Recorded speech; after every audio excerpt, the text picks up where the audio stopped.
started. Tata. Start. I forgot what to say. Hi, this is your ex-GoPro man, AnnyArun. We are into almost like 14th day of riding on a Bajaj Dominar 400 2019 version. Sharath is here. Sharath is the one who actually started the Dominar Odyssey. To give you an introduction, I think most of you guys already know Sharath, but if you don't know, so he's the guy who started riding like extensively into the mountains from almost more than 12 years now. He has been participated 3 times in Red Dead in Himalaya. He owns the Bajaj Dominar from last like 3 years, and he has the first version of Dominar, and he even did the Red Dead Himalaya one time in that. I thought there should be someone who's really expert in that field, who actually tested the bike extensively to the depth of like, you know, more off-road riding, and especially in that field. So Sharath is here, so he'll be actually give you the like his overview of how he actually felt. He's completed over 17,000 Odo since the time he started this ride for almost 120 days. So Sharath, yeah, it's up to you. So tell me, like, how did you really feel? Before that, let me thank you for being putting me onto your channel and connecting me with your followers and people. You have been doing a great job, and it's been a brilliant experience to ride with you on it. And thanks to Banu also to have joined us and ride along on this. Yeah, Banu says thanks to all. Close to about 17,000 kilometers on this Dominar. The idea to travel across Himalayas came about 5-6 years ago when I did Arunachal, and I was keen to connect Leh and Arunachal together and explore all of it, because I had done Leh, I had done Bhutan, I had done Nepal, I had done Arunachal, but then to be able to ride across in a single stretch was something that I have been planning for a very long time. So we put about 5 months time frame, and after thinking about a motorcycle, I narrowed down on the new Dominar, and I also got a couple of friends to ride along. You are on the last leg. So one bike I rode across, second bike was like a relay rally, everyone was riding. One of the worst of the terrains we could actually, the bike has seen. Absolutely, like, yeah. So, and different riders also, because usually the bike gets damaged because of the way someone rides, right? So one guy has a way of riding, another guy has a different way of riding, and things go bad. But this bike has seen it all, 5 different riders, and it's still there. I think a good water wash and we can ride back to Bangalore.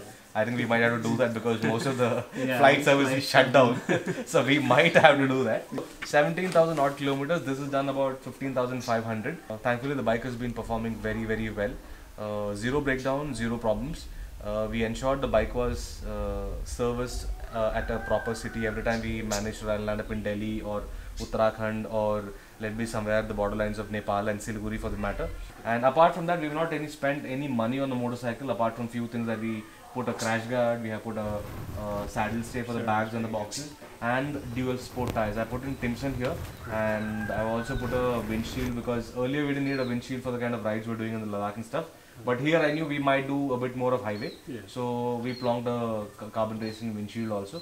And every single thing we planned well, because we didn't want things to break down on the move, and we didn't want to carry it on the trip. So everything that's gone in the motorcycle was well thought of, and something that I would have used in my past motorcycles or the rides per se, or the brands I would have worked with, and was very choosy. Basically, the bike for the matter, I love the way the engine runs. The new motorcycle, the 40 bhp engine and the dual overhead cam, trust me, that's a value for money, because at 2.2 lakhs, if you can pick up a new motorcycle and travel across Himalayas and come home, nothing like it, without a breakdown, without anything. Trust me, we have not even filled air in this time. The last 20 days, we have not even filled air. That I actually thought of, like, should we fill the air? Like, I keep forgetting every time I might hit the petrol pump, but later on we forget. we fill fuel, we ride. We fill fuel, we fill ride. And apart from that, nothing. The tires have been doing a great job. The bike has been performing very well. Being frank, the mid-range of the motorcycle is what I love, because most of the places I think we are running on the second and the third gear. Correct. And just open the throttle and the bike flies, and suddenly you feel, oh fuck, I am in the second gear, let me move to the third and cruise a bit more, and suddenly the average fuel consumption starts dropping. I'm like, shit, I'm doing something wrong here. Next petrol bunk is about 300 kilometers from here. Then gear up, try to ride fun and comfortably and stuff. Even yesterday I think I was on 4th gear, I was on 100 plus. Then I was like, oh shit, I'm run out of fuel. So 3 things I would want to talk about the motorcycle that I love is, first thing is the color. The green stands out. That's not a part of it. Then the engine, the 40 bhp, the dual overhead cam makes the engine very, very smooth, and the power is I would compare it to the KTM part of it, but not as aggressive as the KTM. The power is there when you want it, linear. but it's not always pushing you out. Very linear. And then the USD suspension. I always love the USD suspension because trust me, once you have ridden a USD suspension motorcycle, you can't ride another motorcycle. Though they are telescopic, the way it's designed, your front wheel is free. It's not carrying a lot of load.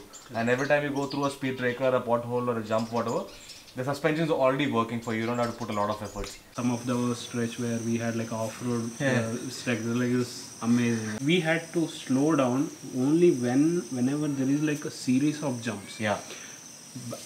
Then like if you don't slow down there, then what happens is that the first suspension it will take care of it, the next suspension it will actually push more. Absolutely. So we kind of had to jump too much from the next thing. And you can't stand on the foot peg because you have a pillion on the luggage. Yeah. With pillion, like we can't really do that. So I had to like slow down entirely to almost like 10 and then take it easily. And then trust me, the exhaust note is brilliant, and I think you love it also. Note, I love you know, I always put music, but then in between when you open up the thing, you could feel that it feels like a twin cylinder running through. And I've been telling Bajaj you should bring a twin because trust me, if you can build a twin on this, even more better. Every time like in the morning I would see that if the routes are like winding and it would be only doing like 30, 40 or like within 60, then I do not even wear the earplugs. Correct. I did only when we did this highways, like when we do 100 per, otherwise you don't need it because the exhaust note is nice, and in the mountains you don't need as such. One thing I hate about the motorcycle would be, I wouldn't hate, it's a touring motorcycle, so that's that of it. The bike is slightly heavy. It's about 180 kilos, and once you have your stuff added onto it, it comes to close to about 200. My bike I think is about 210 kilos with the boxes. But trust me, I think I dropped the bike across 17,000 kilometers about 4 times. Once was in Leh when we were doing a water crossing, twice in Nepal, Upper Mustang, and the 4th time was now when we rode into Kibito. That guy gave us the wrong direction. We rode in, we thought there is a road end. But then big chunks of rocks, we fell, I got stuck under the motorcycle. Thankfully the shoes saved, I waited for him to come. He was shooting but he couldn't see me, he came running and then helped me out. I heard from Sena, I got to know, okay, he fell, then I... so thankfully we were connected on Sena, so I could tell him, I'm riding, my ankle is hurt. But it was like stuck, right? So I couldn't move under the box. Only like dead weight is when it's actually like when the bikes are like off and then the weight actually... When you have to really move around the bike is when you feel the pain of the heaviness. But otherwise, the power or the range of the motorcycle is so good that you could just sit on it and then ride around. And I was really following you guys to see how the bike was running, because with the basic luggage you had and 2 of you on those kind of terrains, that really kind of gives you a picture. Apart from that, I don't feel any other problems. The base ground clearance was an issue for me on the previous model because they had a big canister there. That's been moved. So that is sorted. But still, to keep in mind, we don't have any issues on the kind of terrain we are riding. We put a slightly dual sport tires, and the front we put a 190/70, and the rear we put a 140/70/17. You can't put a 150. It has to be a 140. Otherwise, you're gonna touch the mudguard.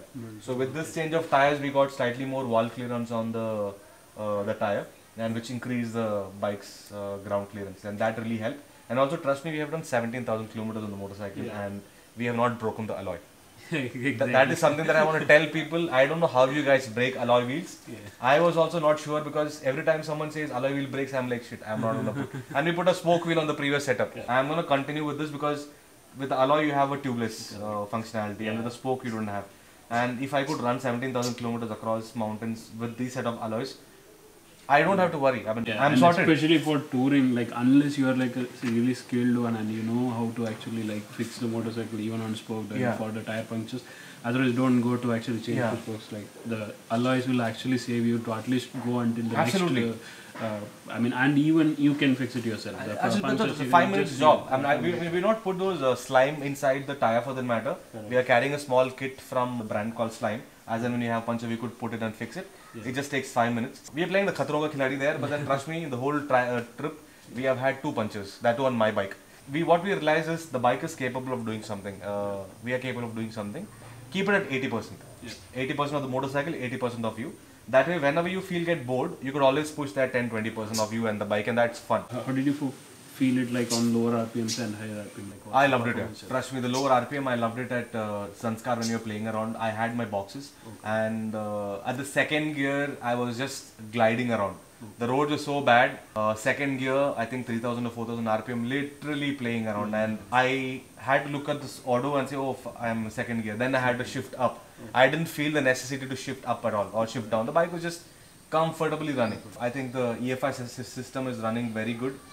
Because the kind of fuel that we have been putting, we have not been feeling the glitch. Fuel filter we changed whenever we did service, but then the EFI setup as such is been running well. We didn't have to clean it, clear it, nothing.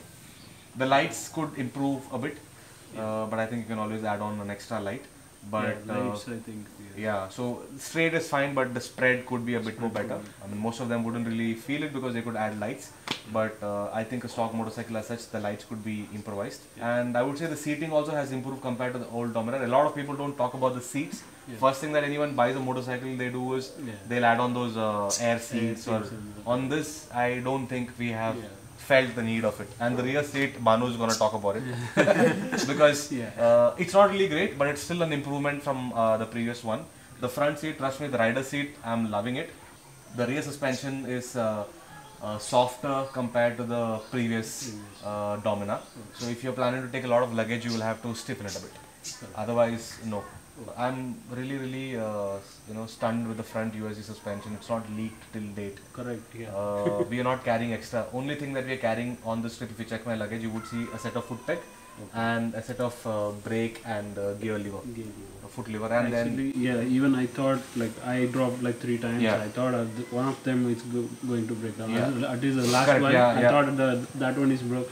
But it wasn't even bent. Yeah. So. The only thing I was worried about was the clutch and the accelerator cable, because so much of moving it around, and it didn't give up. But in Siliguri we changed because coming towards Arunachal, I was slightly worried because if in case something goes wrong towards Mechuka and Kibito, we have no service.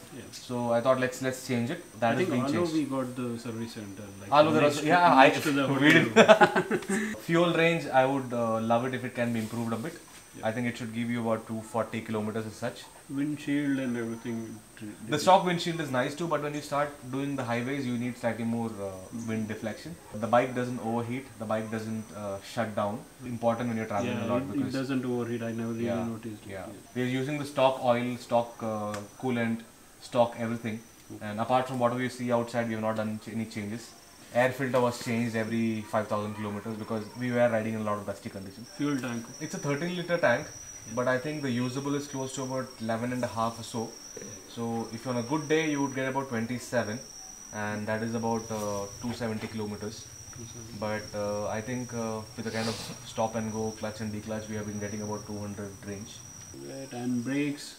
I always have lighter, slightly loose brakes on the back because I usually prefer the front brakes.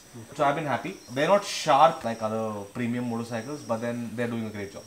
ABS kicks in. ABS kicks in very nicely. So, and I think the new brake pads are ceramic brake pads like on those KTMs. Correct. So they are sustaining more. I think this is the second set of brake pads that we've been using.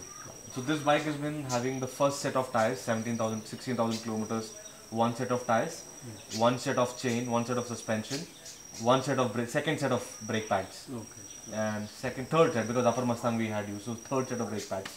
Okay. And everything else on the motorcycle is the same as same. We didn't have to change anything. So brake pads, it's about 15,000, so 5,000. Yeah. And what we figured is what I have been thinking always and what I've been doing is slightly works out expensive, but if anything has to be changed in the next 2,000 kilometers and you have 3,000-4,000 kilometers to be ridden, you as well change it. Correct. Because the kind of ride you're doing, you really need your best. Because like yesterday when you're riding down, if your brakes fail there, it's just that's out of it, no? So you don't have... Out of the cliff, off the cliff. Happy birthday there, you know. And the way the mud flap is, there is nothing that's going on to the radiator that keeps it covered and that doesn't fill up with muck.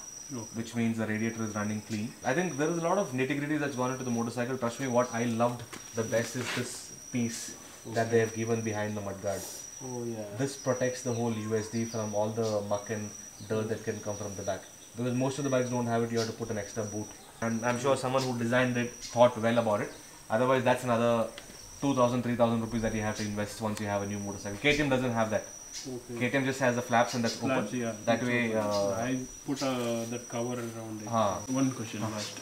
So Like I think you rode the Himalayan as well. So like compared like. See, Himalayan, the best thing about the motorcycle there is it's a Royal Enfield, has a low torque always, so you can crawl on it, and it's got a 21 in the front. The moment you have a bigger wheel, you can pretty much climb a motorcycle. That I would say is mainly a mountain or a bad road kind of a ride. But the moment you have mixed terrains coming into picture where you have to do good speed, you might not be able to. That's where the Dominar kicks in, because the bike is capable of cruising at 120, 130. We did about 140, 139 or something like that, and it was still stable.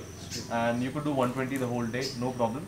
And the moment you have bad terrains coming into picture, you could stand on the foot pegs and ride across. It might not work like a Himalayan. Okay, thank you, Sharath, for sharing your actually view of the. I mean, this will really help for people who are actually want to know from the your style of riding, like for all the off-roads or for the Himalayas or for the like long distance touring, and also this will be a really helpful. Thanks, Sharath, for joining. Come to Papa, me. Come. Decide. Come. Biscuit nane kodo. Who will come?